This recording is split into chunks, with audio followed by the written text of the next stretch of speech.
by a highway dead. So it's the most important thing that any of us do, and that's a big reason why a lot of us are here. So thank you, Jason, for your message. Keep our theme going. I have another poll. We'll go back to a little fun poll after our other one was more serious. All right. And then we are not as far behind schedule as it seems. A couple of our next presenters weren't able to join with us. The poll is live if anybody wants to turn on and watch the responses come in. And so I'll go ahead for time's sake. I will start reading our next bios while we are letting people answer the poll. So Ron, Rigney, and Corbett, they couldn't join us this afternoon, but we still have a few other presenters. First up, we will have John Moore, and John's career began with the Kentucky Transportation Cabinet in 2003 in the District 4 office. And since that time, he's worked in various capacities within project development for KYTC. He's been a project engineer, project manager, a branch manager for the newly modified project development branch, and then also planning director. He's currently our assistant state highway engineer for project development. We also will have Mike Bezold. He is started with KYTC on scholarship in 1991 and graduated from UK in 96. He started full-time in the pre-construction branch within District 6 in 1997, and he's never left that branch.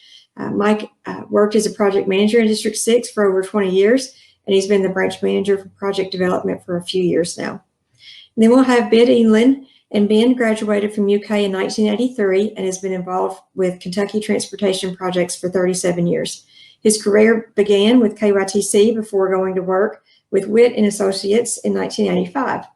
In 1995, Witt and Quest Engineers merged, and then Ben became the transportation leader. Quest was acquired by HDR in 2007, and in 2004, Ben became the area manager for HDR, and he now manages 7 offices in Kentucky and Tennessee. HDR is an employee-owned company with nearly 11,000 co-workers.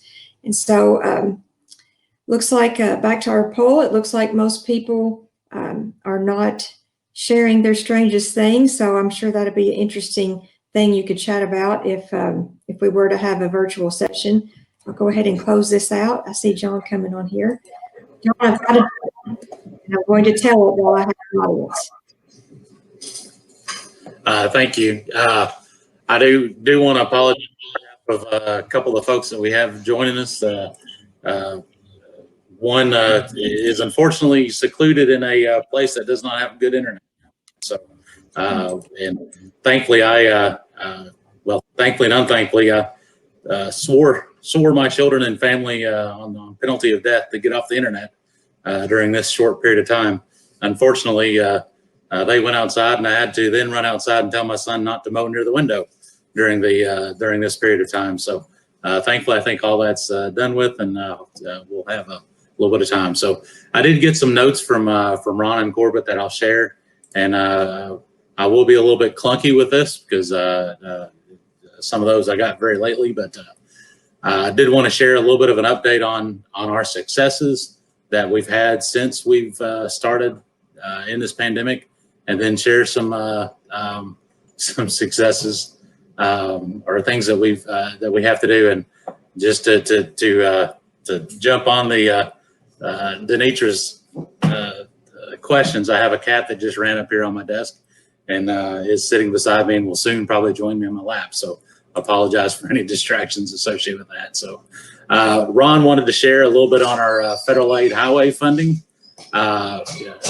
During the right now, actually, he is tied up closing out the federal fiscal year 2020 federal aid highway program. He and his office are working extensively, undoubtedly long hours to get all of our authorizations ahead of the FEMA's closure that's coming up here in the next couple of weeks. So as in this previous fiscal year, we've successfully delivered on our infra obligations with Mount Zion and Richwood Road, as well as the auxiliary lanes on I-75 and 71. That's a $67 million infra grant that we have come through on. That was last October, but that was since the last partner conference, so we wanted to brag on our folks there. And this year, since the pandemic started, we also have been awarded or at least approved to receive a $55 million infra grant for the 11-mile widening of Mountain Parkway in Wolfe County. In addition, and I can guarantee you that these projects were not ready prior to March of this year, but we've fulfilled our obligations on the U.S. Build Grant in Pulaski County as well as Callaway County, totaling $48 million of grant programs or grant funding.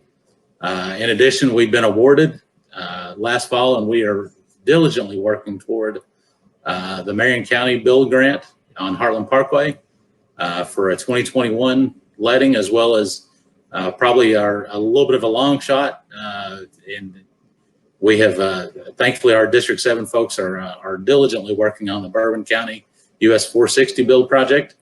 That has really,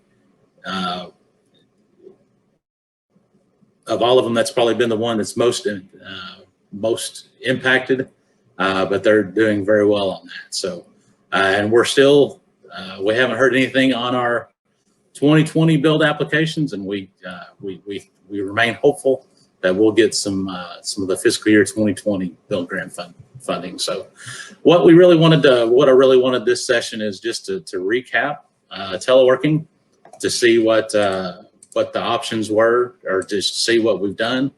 And I started going back through, how all this came together so quickly, and it was amazing how much our work life changed in just really, it was 4 weeks. And I didn't realize it was that quick, but I did realize it was, I did recall it was quick. But I just want to share with you a little bit of timeline to set a little bit of background. Then I'm going to share how it affected our fiscal situation, and then how our non-project development areas were impacted by COVID-19 and the emphasis on teleworking. And then Mike Bezold is going to share project development activities and how they've adapted. And then Mr. Edelen is going to come on and talk about our partners in the consulting industry and how they've adapted to all this. So just to share a brief timeline, on March 6th, it was when we had our first COVID case. That was in Bourbon County, as you recall. That was also the date that Governor Beshear declared a state of emergency. 4 days later, on March 10th, we had a personnel memo within KYTC that allowed our symptomatic employees or those that have been exposed to telecommute or to have approved leave without pay, or leave with pay, emergency sick leave. 3 days later, we had another personnel memo. This is, again, a week after the first case came to Kentucky.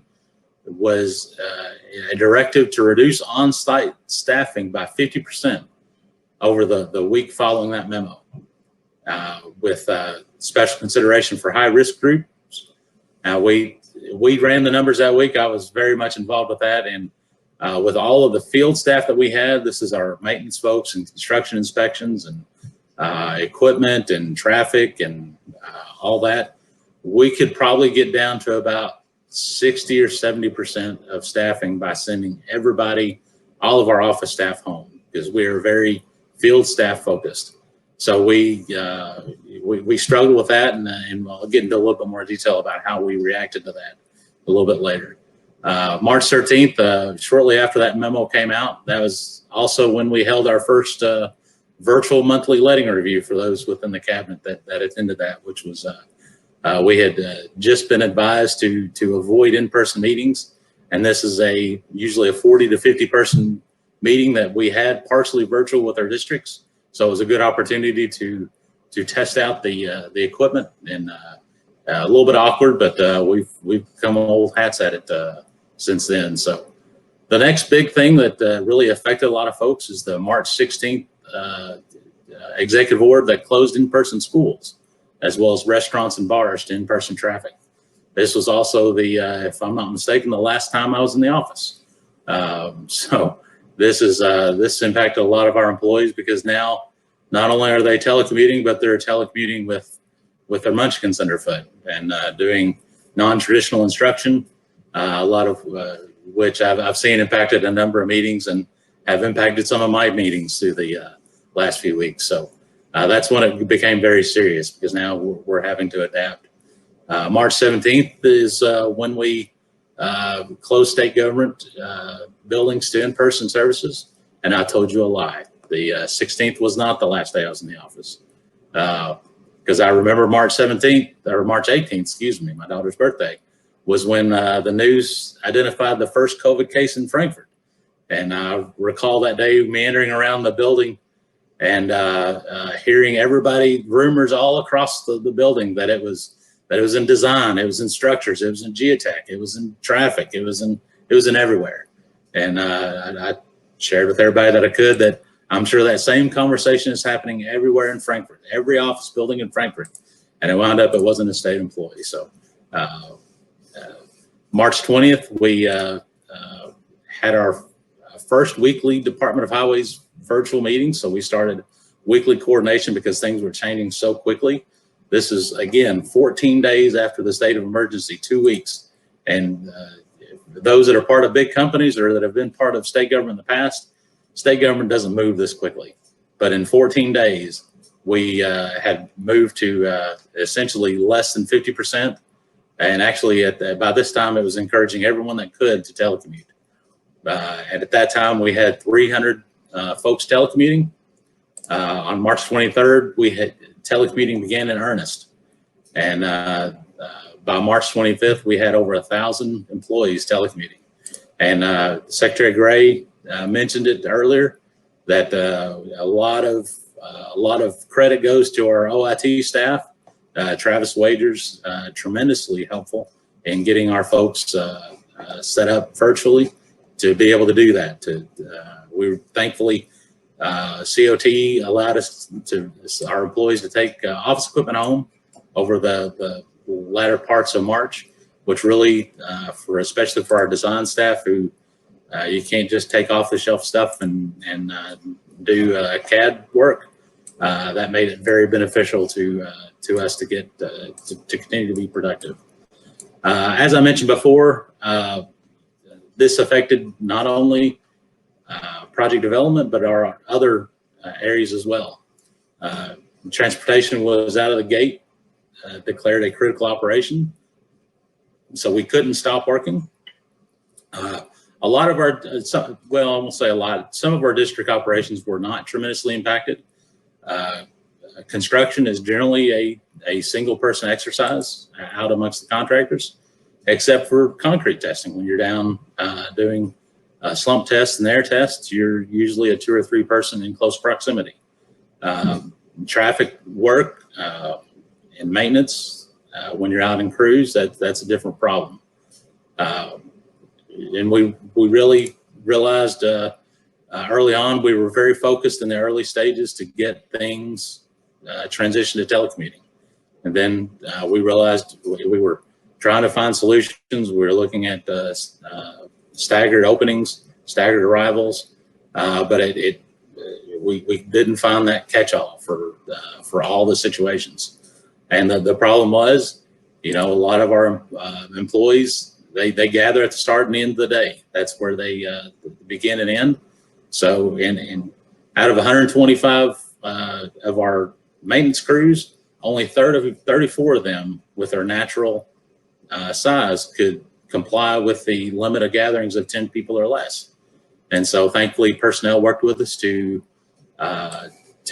help move some of our folks to on-call status so that they could be there when they had to be, when they needed to be during storms or other needs, but that we could thin our crews down to a safe number. As I mentioned, there was a fiscal impact as well. Secretary Gray referenced this earlier as well, and Mr. Jeter with FHWA did as well, that in Kentucky we saw a 40% decrease in our fuel revenues, or our fuel, 40% decrease in traffic as well as all of the car sales closed down, which both of those represent about combined is about 60% of our state revenue. And for those that were paying attention last year, we were going into this year with all of our state revenues being 100% used to match federal funds to make that available in the CATS back. So through quite a bit of belt tightening and thankfully a quick economic rebound, the fiscal year 2020 was 70. We only lost 75 million. Then we only collected 75 million less than what we collected in 2019. Thankfully in fiscal year 21, we're actually expected to be 52 million ahead of that, which is still about 25 million less than in 2019. So this is where we begin our cautious optimism that state revenues are rebounding, but they're not out of the woods yet. As you've heard many times, that Kentucky is currently very much a federal program in project development and in other areas. So as we're looking at that, we're looking very hard at the current Transportation Act that expires September 30th. Again, in the cautious optimism, we're very optimistic that Congress will approve a continuing resolution to extend the FAST Act hopefully through federal fiscal year 2021. One of the big issues that we have is with that authorization, we tend to get our obligation authority doled out in small increments, 30 to 90 days.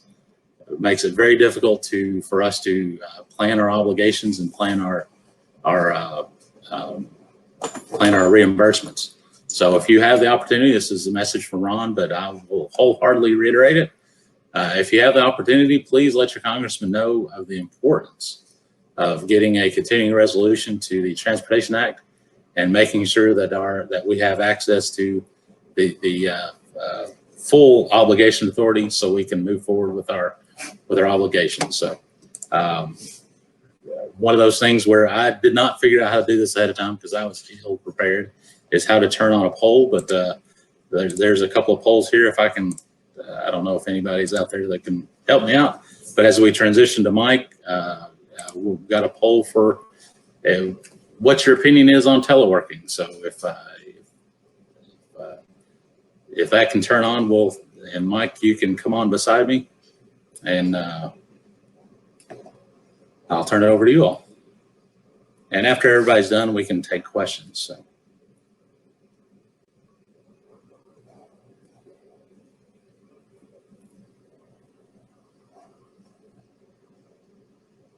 Mr. Bezold, turn on your camera and come on aboard.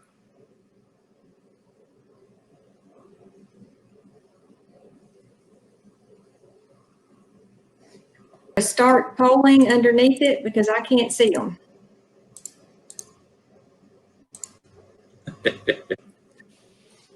No. No.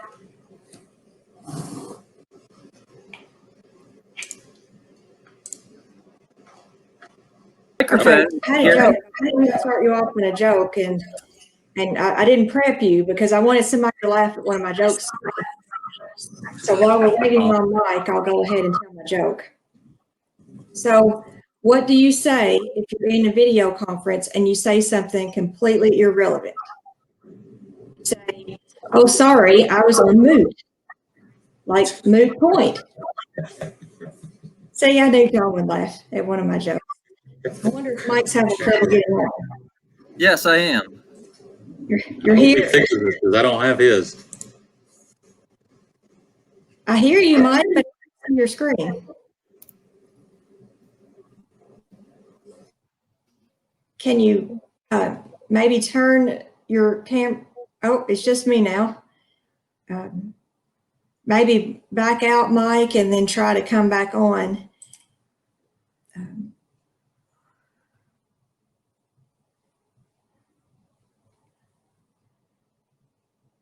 Look, I have some other people laughing at me in the comments. I've got some more laughs. Mike's having trouble. Mike, hit the camera button up top. I hear somebody is on.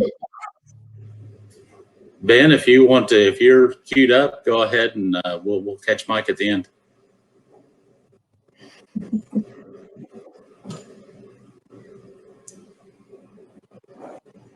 We need the having technical difficulties screen. Sometimes I have to turn the camera off. Oh, right. Coming. There's Mike. I can hear you and I can see you. I'm backing out and giving it to you, Mike, unless you're, nope, there's Ben. Ben, I'll turn it over to you and we'll see if Mike can get his network worked out. Okay. All right, thank you. All right, thank you. So John did a good job of kind of talking about the early days when COVID hit and kind of what we all kind of got dumped in our laps.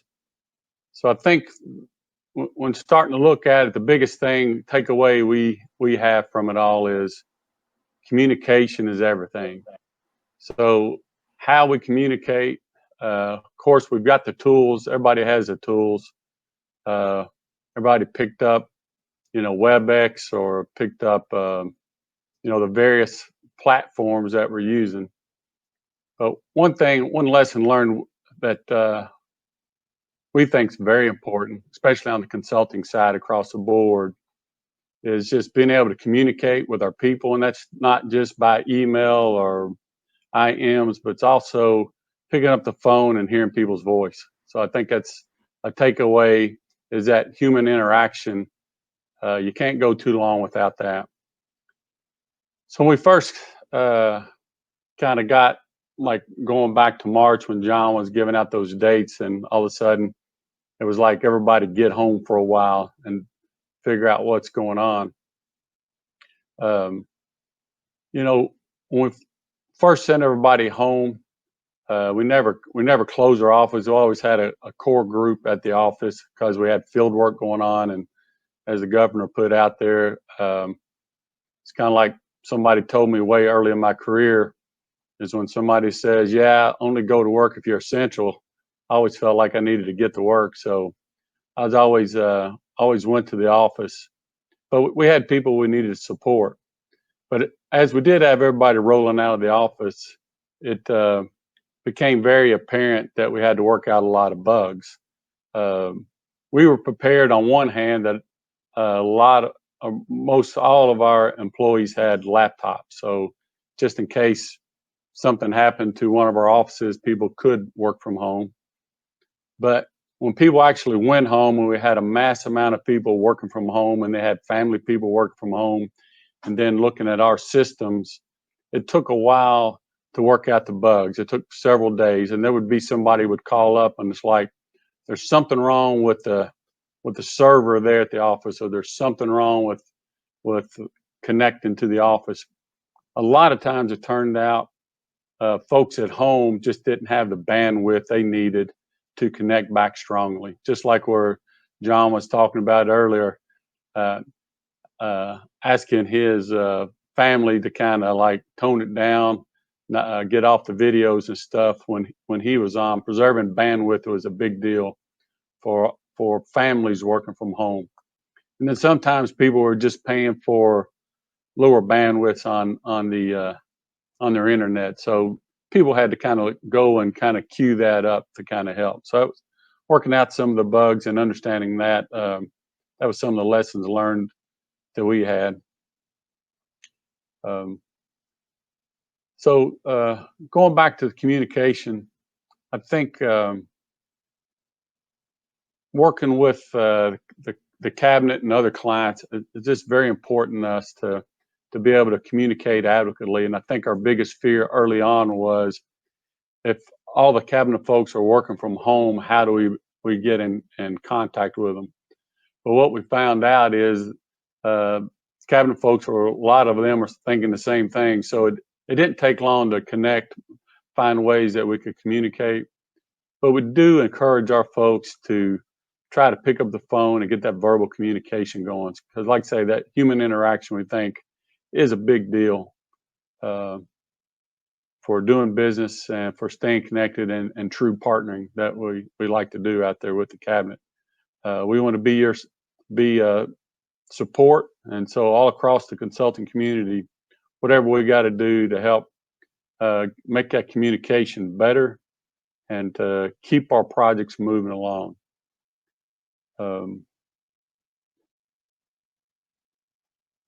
Another thing we learned is how do we work with some of our younger EITs and even going down to interns. I think this has probably been harder on that group than any. I think I've got a few EITs that say they're doing fine just working from home. But I think the younger group who haven't been in our business as long, especially interns, having those groups that can come in and mentor with them, I think just having that interaction close by, I think we got to be careful that we don't miss out on that. So it has caused us to pull back on interns. We're trying to get back doing that more in the future. Another lesson learned we had as far as folks teleworking is trying to get people to stick to a good schedule. That not not just work from home, let you get into some bad habits, but get up in the morning, try to stick to that same schedule you had when you were coming into the office. And so just getting into that routine, staying in that routine and working through it, I think is something we all feel is very important. And then isolationism, I think, is important too. I think when you start looking at the human side of things, just once again going back to that human interaction, making sure there's verbal communication, you're talking to people by phone. And we think it's a big deal. We've been following the governor's rules, as all the consulting communities have, on trying to keep the number of people in the office. So telecommuting, we got half our people working from home, half people working from the office. And so we've got more people wanting to come in and actually work from the office. So how we're rotating people in, different things we've learned. Some of the things we're doing in our Lexington office is teaming people up, maybe get two people and say, you two team up and you're not in the office at the same time. That when one's in the office, the other one's working from home. And so we can regulate that 50% being in the office, just to make sure we're staying inside those restrictions. And then lastly, just understanding, and it's made us and others in the consulting community to understand more and more that how big a deal it is for families. Had two kids, came up. My wife didn't work full time through all the years, and so we kind of had a certain way. But when you have two of the caregivers all working full time, and then all of a sudden your kids are home from school and you don't have daycare, it really shined the light on that and made us understand what's going on at home for families. So trying to help those groups and trying to make sure we're doing the right thing and provide those flexibilities and that support that those folks need. Last thing we'd want is, in our groups, in our engineering community, is having people dropping out because of the family situation. So I think for the most part, those are just some things to share from the consulting side. I'll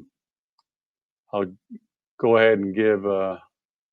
Bezold a heads up to get on. It looked like he's working on being able to get on, so I'll turn it over to him.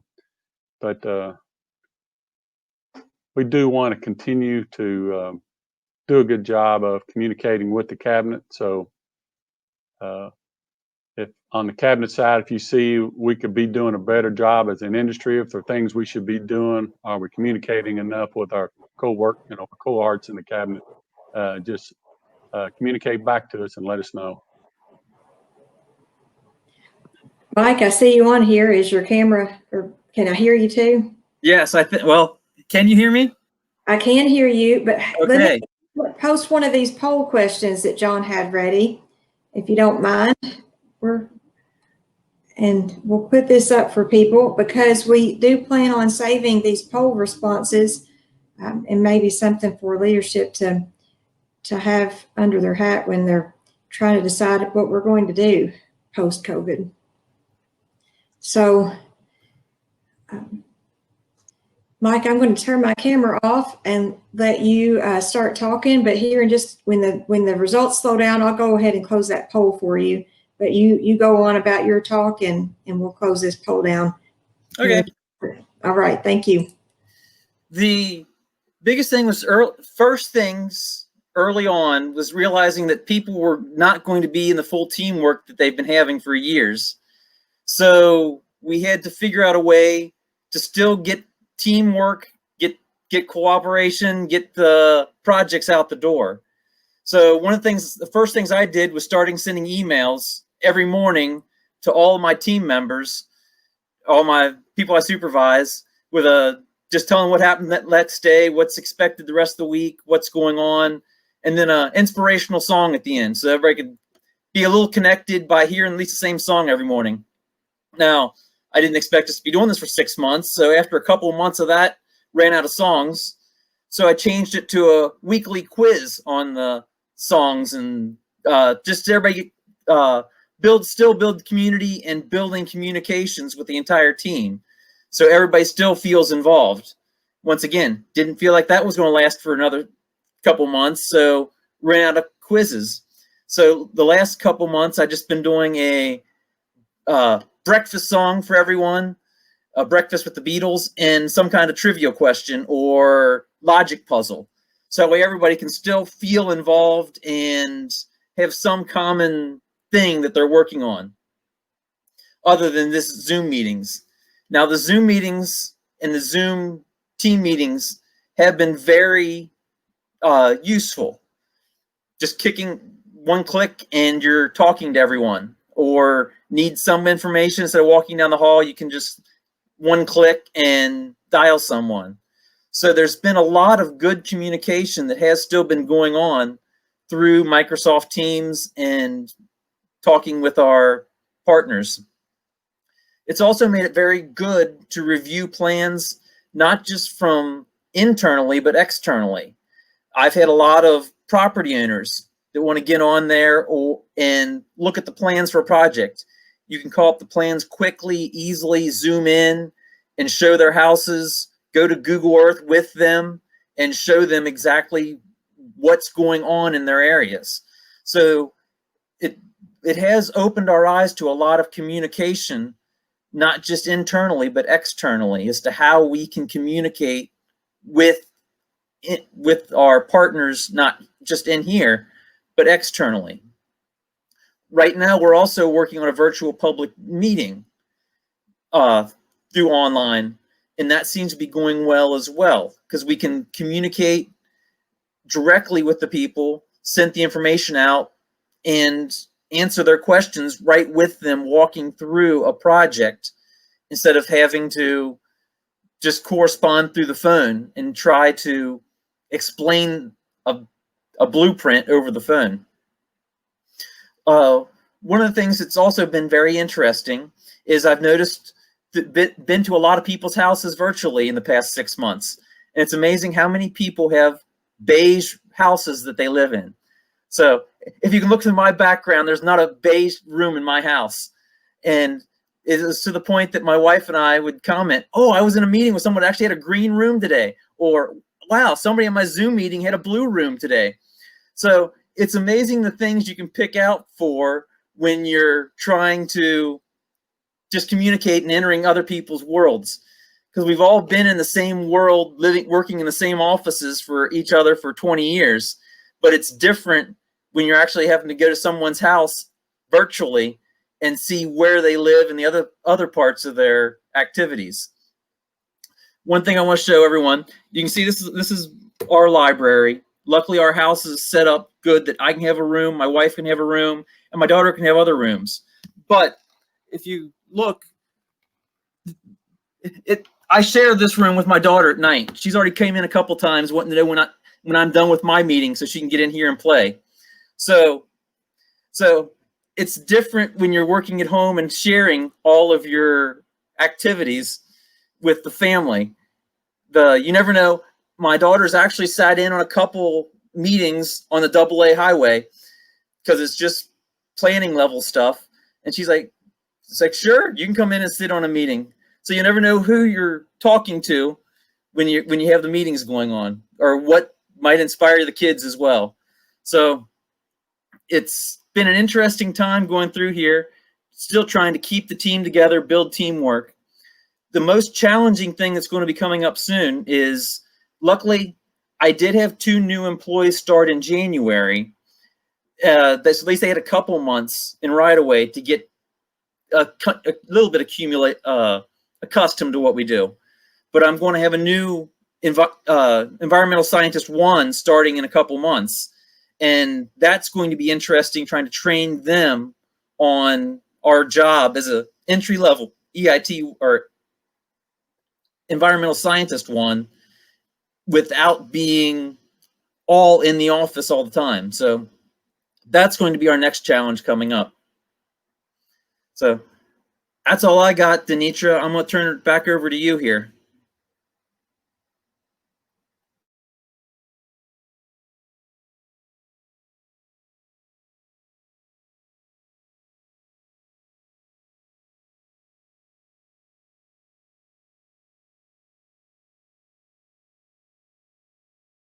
We're going to be on time. Started one other poll that we were hoping John could get in, fit in, but I definitely wanted this one to be asked while we were on here. So thank you all for joining our conference. Thank you all to those that stayed with us to the very end. Everyone had a front row seat this year. I don't think that only a few people get to see John Moore's face that close up at the Galt House, because most everybody just flocks as quick as they can, is packed in like as tight as they can to the very back of the conference room. So everyone had a front row seat this year. I want to thank, everyone keeps thanking the same people, but they are truly the people that's made this happen. Jennifer Gatewood and Alex Smith, and it's Alex's birthday. So happy birthday, Alex. And thanks for putting this show on your big day. Travis Wagers helped get all this set up, Karen Jones and Wendy Southworth, John Moore, all those people. The people keep mentioning those names because they are truly the ones that made all of this happen. So unfortunately, there is no happy hour this evening. I did want to say, and one last joke for the day, that your virtual drink tickets will be found in your virtual name badges, and they are non-transferable this year because of the virus. So there's a survey at the end of this webinar. It will post once we close the webinar or the conference. And if everyone could fill that out and let us know, I'm going to close this poll. And at the request of Jason Sawala, I will post his very quickly, but I think we all know the answer to his poll, unless I've already, okay. Here's the one that Jason didn't get posted out. So everyone have a good evening. Try to network if possible, especially tomorrow throughout the day. And hopefully we will be back in person for the partnering conference in its full glory in 2021. So thank you all. And Jason, I think you're getting the answers you wanted on your poll. And when this is over, we'll post the link to the survey. So thank you all for such a great first day of our conference.